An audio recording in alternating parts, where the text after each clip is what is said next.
Lorenzo Giusti, direttore del MAN, Museo d'Arte della provincia di Nuoro, museo che rimarrà aperto il giorno 28 aprile, giorno in cui si festeggia il Sadì de sa Sardegna. Sì, ci è sembrato quanto mai utile sottolineare l'importanza di questo giorno per i sardi e di farlo mettendo a disposizione del pubblico l'ingresso a una mostra che riflette proprio sulla possibilità di un connotato specifico della cultura sarda anche contemporanea.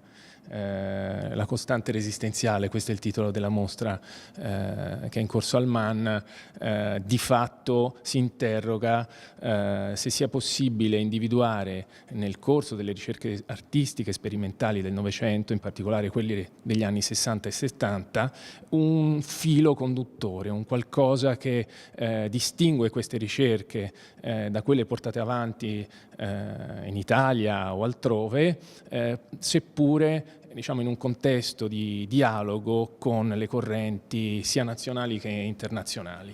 E quindi perché no farlo proprio nel giorno di Sadì de sa Sardegna. Questo museo raccoglie le opere d'arte di, diciamo, artisti sardi o che hanno operato in Sardegna, diciamo negli anni 60, 70, giusto? 80? La mostra sì, guarda proprio a quegli artisti che in quegli anni hanno iniziato il loro percorso di ricerca. La collezione del museo invece è una collezione che inizia nei primi anni del secolo scorso e arriva fino alla contemporaneità. Un percorso che noi riproponiamo di volta in volta al secondo piano del nostro museo, secondo allestimenti diversi, con focus sia su singole personalità, autori importanti, sia come dire, indagando tematiche che sono ricorrenti e che sono comuni ad alcuni degli artisti presenti nella collezione. Quindi diciamo inquadrandola in un'ottica più ampia, questa apertura straordinaria potremmo anche vederla in questa maniera, giusto un tributo ai sardi nel campo dell'arte.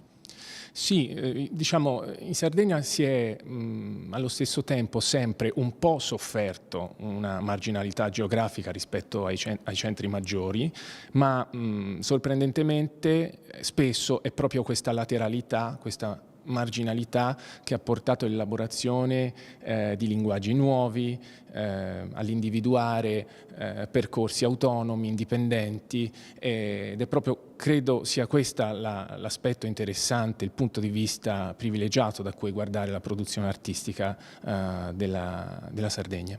Un po' la spinta motivazionale che ha caratterizzato i sardi anche rispetto ad altri campi, i sardi che sono emersi in altri campi.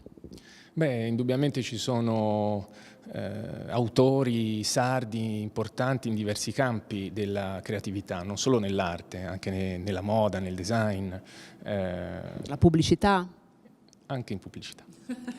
Grazie Lorenzo Giusti, siamo al MAN, Alessia Pirastu e IATV.